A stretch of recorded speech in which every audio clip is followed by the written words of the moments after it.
بسم اللہ الرحمن الرحیم۔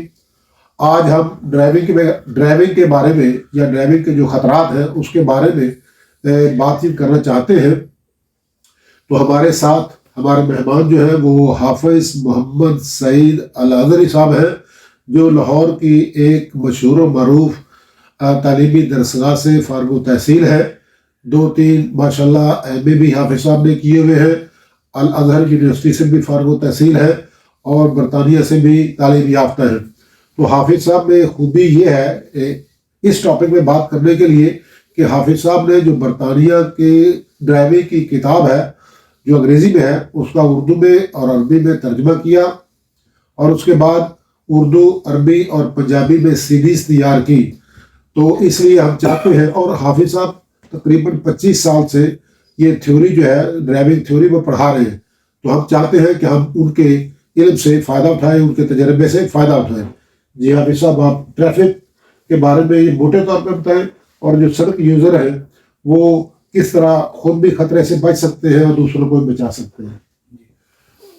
جو روڈ یوزر ہوتے ہیں اس میں پیدل چلنے والے بھی آ جاتے ہیں، سائیکلسٹ بھی، موٹر سائیکل والے بھی، کار گاڑیاں جو بڑی ہیں، بسیں، لوریز، وہ بھی آ جاتے ہیں۔ لیکن اس وقت ہم گاڑیوں کے حوالے سے، کیونکہ مختصر وقت میں ہم تھوڑی انسٹالمنٹ میں، قسطوں میں یہ پروگرام چلا کریں گے۔ جو پیدل چلنے والے ہیں یا بچے ہیں ان کے لیے ہم کوئی ایک اور یہاں پر پروگرام کر لیں گے۔ ڈرائیونگ کے حوالے سے جو ڈرائیورز ہیں، سب سے پہلے ان کو اپنی سپیڈ لمٹ میں رہنا چاہیے۔ اگر کسی روڈ پر 30 سپیڈ ہے اور کوئی ڈرائیور یہ سمجھے کہ میں نے جلدی وہاں پہنچنا ہے، روڈ کلیئر ہے، میں 60 کی یعنی ڈبل سپیڈ میں چلاؤں یا بہت زیادہ تیز چلاؤں، تو اس وجہ سے ایکسیڈنٹ ہو سکتے ہیں۔ اس کی اپنی جان کا خطرہ ہو سکتا ہے، اس کی گاڑی بھی جا سکتی ہے، اور اگر کوئی خدا نخواستہ پیدل یا بچہ اس کے سامنے آیا تو اس کی جان کو بھی خطرہ ہے۔ تو یہ جو روڈ بنانے والے ہیں، انجینئر ہیں یا حکومت ہے، یہ کسی وجہ سے انہوں نے وہاں پر سپیڈ لمٹ لگائی ہوئی ہوتی ہے۔ اگر آپ کو کوئی مذہبی مسئلہ پوچھنا ہو تو آپ کسی عالم مفتی کے پاس جائیں گے۔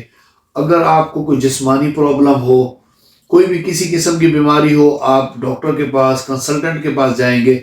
اسی طرح جب ڈرائیونگ کا مسئلہ ہے، روڈ کو یوز کرنے کا مسئلہ ہے، تو آپ کو انجینئر کے جو وہاں پر انہوں نے قوانین بنائے ہوئے ہیں، وہاں پر لمٹ لگائی ہوئی ہے، اس کو فالو کرنا چاہیے اگر آپ اپنی جان کو بچانا چاہتے ہیں اور اپنی گاڑی کو، لوگوں کو بچانا چاہتے ہیں۔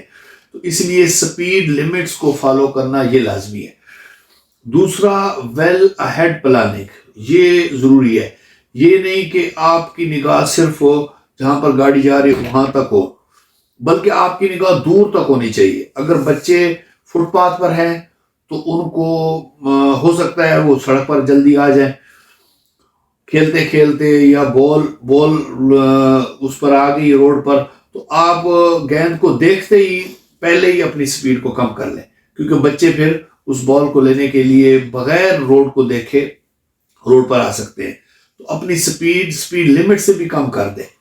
اسی طرح سکولز ہیں، سکول کے قریب آپ رکشے دیکھتے ہیں، آپ سکول وینز دیکھتے ہیں، آپ ویگنیں دیکھتے، کوئی بھی چیز دیکھتے ہیں، وہاں پر بچے داخل ہو رہے ہوں گے یا بچے نکل رہے ہوں گے، اور وہ ادھر ادھر دیکھے بغیر، او جی ہم سکول سے لیٹ ہو رہے ہیں یا ہم نے گھر جلدی پہنچنا ہے، تو باتیں کرتے کرتے وہ روڈ پر آ جائیں گے۔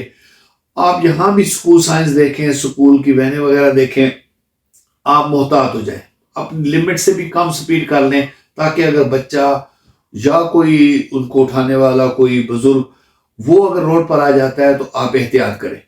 اسی طرح جو آئس کریم وینیں ہوتی ہیں، تو بچے آئس کریم لینے کے لیے بغیر دیکھے اس کی طرف لپکتے ہیں اور خطرہ ہو سکتا ہے۔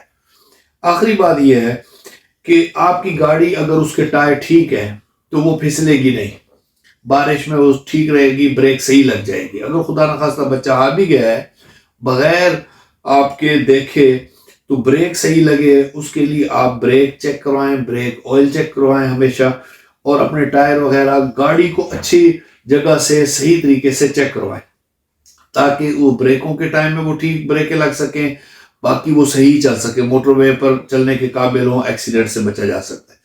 یہ 3 چیزیں اگر ہم محتاط رہیں تو بہت زیادہ ایکسیڈنٹ سے ہم بچ سکتے ہیں. بہت مہربانی حافظ صاحب, آپ نے بہت اچھے طریقے سے ایکسپلین کیا کہ جس طرح میں مسئلہ پوچھ رہا ہوں تو مفتی صاحب کے پاس جاتے ہیں, اگر کسی بیمار کو مشورہ کرنا ہو تو کنسلٹنٹ یا ڈاکٹر کے پاس جاتے ہیں. تو اسی طرح یہ جو روڈز کے انجینئرز ہیں یا ٹریفک پولیس ہے جو ماہر ہے اس چیز میں, وہ اپنے فیلڈ کے مفتی ہیں, تو ہمیں ان کا جو مشورہ ہے, جو انہوں نے قانون بنایا ہے, وہ ہماری ویل بینگ کے لیے بنایا ہے, ہماری فلاح بہبود کے لیے بنایا ہے, تو ہمیں اس کا خیال کرنا چاہیے, اس پہ عمل کرنا چاہیے. اور یہ بھی آپ نے بہت اچھا اشارہ دیا کہ جب سڑک پہ ڈرائیونگ کر رہے ہیں تو ہمیں پہلے ہی سوچنا چاہیے کہ روڈ پہ بچے جا سکتے ہیں, بوڑھے آ سکتے ہیں, یا کوئی جانور بھی آ سکتا ہے پاکستان میں, چونکہ یہ بھی مسئلہ ہے کہ وہاں جانور بھی سڑکوں پہ عموماً آ جاتے ہیں. تو ہمیں احتیاط کرنی ہے, سپیڈ کو لمٹ کے اندر رکھیں, اور دور تک, اس کو ہم ہیزر کا لفظ یہاں بولتے ہیں, ہیزر کا خیال کریں گے کیا کیا چیز جو ہے وہ ہیزر بن سکتی ہے, خطرہ بن سکتی ہے. بچہ بھی ہو سکتا ہے, وہ کوئی جانور بھی ہو سکتا ہے, گاڑیاں بھی ہو سکتی ہیں. پھر جو لوگ آپ کے ساتھ بیٹھے, اگر کوئی ڈرائیور ہے تو جو اس کے ساتھ بیٹھے وہ امانت دار ہے, ان کا وہ امین ہے. ہو سکتا ہے کہ اللہ تعالیٰ ان سے یہ بھی سوال کرے, اگر خدا نخواستہ ایکسیڈنٹ ہوتا ہے, کوئی ڈسیبل ہو جاتا ہے, اس کے بچے بھی ہو سکتے ہیں, سواریاں بھی ہو سکتی ہیں, مر بھی سکتے ہیں, تو قیامت کے دن ہمیں اس بارے میں پوچھا جائے کہ جو دو لوگ بیٹھے تھے آپ کی بے احتیاطی کی وجہ سے ان کو تکلیف پہنچی یا وہ اس دنیا سے چلے گئے. تو ہمیں انتہائی محتاط ہو کر ڈرائیونگ کرنی چاہیے. جزاک اللہ خیر حافظ صاحب, اللہ تعالیٰ آپ کے علم و عمل میں مزید ترقی عطا فرمائے. شکریہ, شکریہ, والسلام.